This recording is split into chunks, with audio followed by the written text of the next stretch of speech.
Thank you very much. You know, if anybody questions, does God create miracles? Just look at Steve Scalise, right? I don't know if you know, next week will be the 1 year to the day when Steve was shot. I remember that day clearly. You see, Steve and I have been friends for decades. Steve and I were in Young Republicans together. He was the head of his state, Louisiana, and I was the national chair, and we were a team then. So the day he decided to run for Congress, I was the first member to endorse him, the first member to write him a check. But that morning, when the security came and told me what had taken place, my wife happened to be here. We called, we went to the hospital. The first reports were that, oh, he was just okay. When we got to the hospital and we saw the doctor's face, it was not the case. When Steve told you he had no blood pressure. I don't know if he shared with you 20 pints of blood. Your body doesn't hold that much. We were waiting for Jennifer, who's his wife, a dear friend, to come up. We sat together and we prayed. When Jennifer came in, she looked at the doctor, and the doctor was laying out the severity of where Steve was. She said, "Sir, you don't know my husband. He's tough, he has faith, and he will walk again." He just proved it today, right?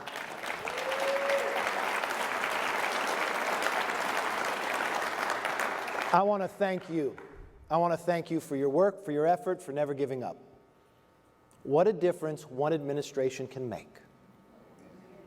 Today I want to talk about a few items, and I want to express them to you because I want you to express them in other places as well. Because we want to continue this momentum. We do not want America to fall back. Ralph does a tremendous job. He's been a friend for decades. What he's been able to support, the sacrifice he makes going around the country as well. But you see, I didn't grow up in a family of Republicans. I grew up in a family of Democrats. I was the youngest, but I was always a Republican. True. You see, I didn't go to an Ivy League. I went to community college. That's the only college that would accept me. My father always instilled in me to work, so I always worked after school. When you go to community college, what do you do on weekends? You go visit your friends who are away at college. So I went down to San Diego State to visit some friends. I stopped at the grocery store to cash a check so you could tell my financial well-being at that time. The day before the lottery started in California, I didn't support it, but I bought a ticket. You know what happened? I won the lottery. True story, I won the first winners in California. The most you could win was $5,000. But if you're just 20 years old, a Friday night, 1985, that's a lot of money. I took my folks to dinner. My brother ordered dessert to make the price higher. I gave my brother and sister each $100. And you know what I did with the majority of the rest of the money? I put it all into one stock. Because I do believe in taking risk. I did pretty well. So the next semester I decided I wasn't going back to school. So I went out to buy a franchise, but no one would sell me one.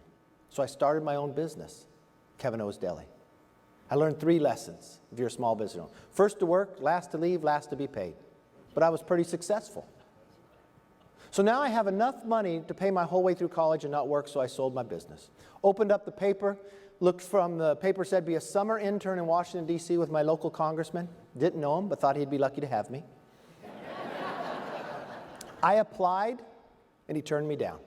But you want to know the end of the story? I now sit in the seat I could not get an internship for.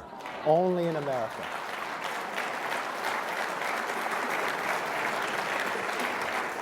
Now let me quickly tell you what we've done with this new administration. You know what an anniversary is today? We just hit 1 million new jobs since we passed the tax cut bill.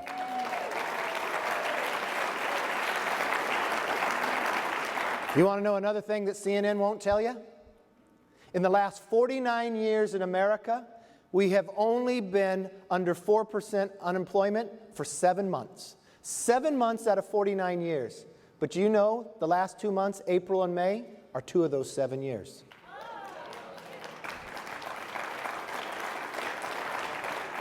Do you know 48 out of 50 states have lowered their electrical bills because of the tax cut? And one company makes sure his 1.2 million employees have a longer maternity leave. We should be proud of what we achieved. Because lowering taxes, letting people keep more of what they earn, makes a family only stronger. And that's what our focus is on. Now, the other things that we've been able to achieve, the judges. I was sad when I saw Scalia pass away. But what about Gorsuch? Right? If you wonder if it's made a difference, why don't you ask Jack Phillips, the Christian baker who was just vindicated by the Supreme Court earlier this week. I thought the Supreme Court spoke loud and clear, and it wasn't a 5-4 decision. Listen to what Justice Gorsuch said. He put it best in the concerning opinion. The Constitution, he wrote, protects not just popular religious exercises from the condemnation of the civil authorities, it protects them all. That's from the Supreme Court. So when I look back, that was a smart move.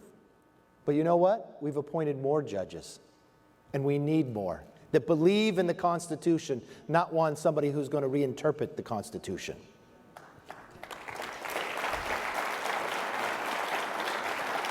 Now, Steve and I and the entire Congress work very closely together. But you know what I'm really proud of? This is the most pro-life Congress we have ever had.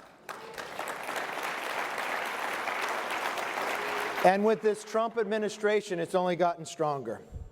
As Majority Leader, I believe in the mission of ensuring pro-life legislation gets to the floor.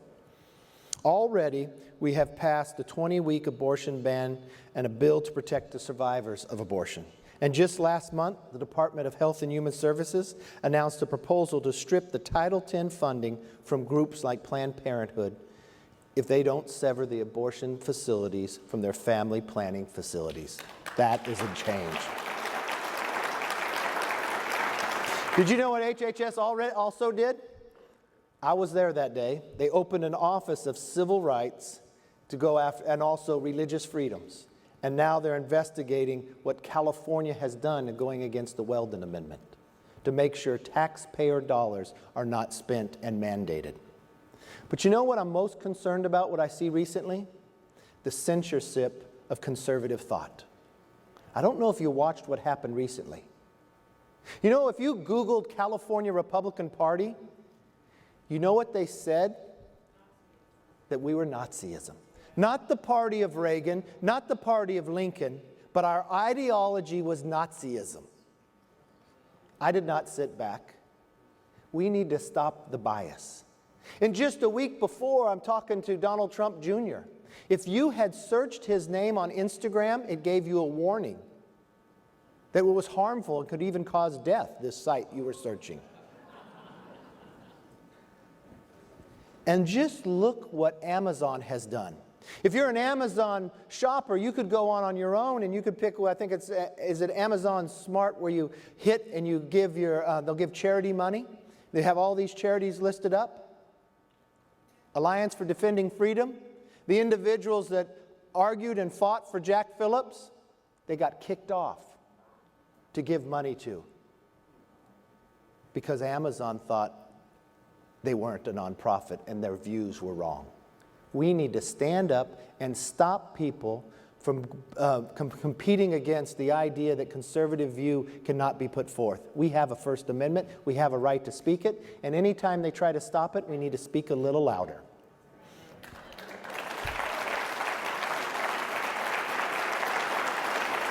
Look, my time is up and there's so much more to talk about. But I want to leave you with this. You know, when certain things happen in your life, and they're very compelling. It's almost like it happens in slow motion at that moment. I've had 5 of those moments. I can tell you the day I met my wife. It was Mrs. Flynn's biology class. It was love at first sight, and 12 years later, she felt the same way. The moment our children were born, the moment I accepted Christ, and the moment I became a Republican. They weren't all on the same day, but they were days that defined my life. You see, I was in junior high and I watched Ronald Reagan stand on a podium and say, no pastels, fly the bold colors, and go to the shiny city on the hill. At the same time, the current president, Jimmy Carter, told me to put a sweater on and the best days were behind me. I knew what that meant, that was America. I knew what came from that light. It was about freedom and liberty. It'd go beyond Maine and California. It could inspire the shipyard workers of Poland to rise up. But I watched during those 8 years of Obama that light got dimmed. But in that last election, we bound together, we climbed that mountain, and we started to recharge that light. Let's make sure that in this next election, that light does not get dimmed, that it only burns brighter. Thank you and God bless.